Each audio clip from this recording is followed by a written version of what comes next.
so na taso gashi a yanzu na tsinci kaina. Ni min tabo ma na rasa in tsaye ko in zauna. Ni na kasa komai ya cire dukkanin karsashi na. Gani na da jina ba su fiɗar wani kawo jina. Ashe so da zafi ya wuce ma wuta wajen kuna. Jikina ya sauka ya min da shi da ƙaunar ka kaji ɗan gata, ɗan gata.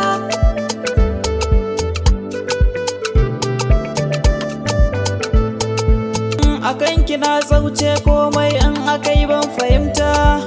Cutar san ka bata da magani a gun likita. Tarkon so na faɗa ya kaman kwakwan zuciyata. Ni kai ɗai na ɗauka zaɓi na san ka fahimta. Ke zinariya ce kin yi daban cikin su 'yan mata. Kai ne rabin rayuwata in na rasa ka sai makabarta, makabarta.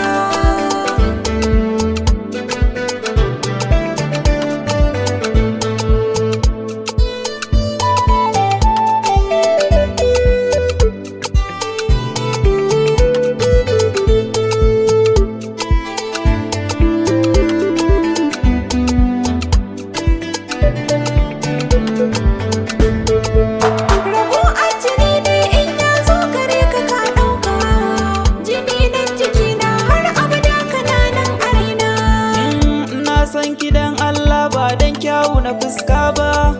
Kyawu na halinka da tarbiyya ni ma so na duba.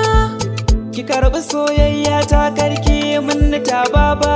Ni ma kai zan yi wa gata wanda uwa take yi wa ɗanta. Akan ki zan komai aka taɓa ki to zan fusata.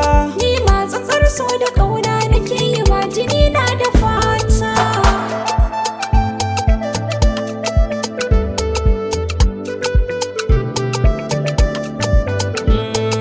Amince da ke ma ke amince da ni.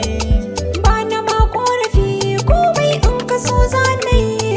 Ke kin zamo rayuwata in na rasa ki ya zanayi.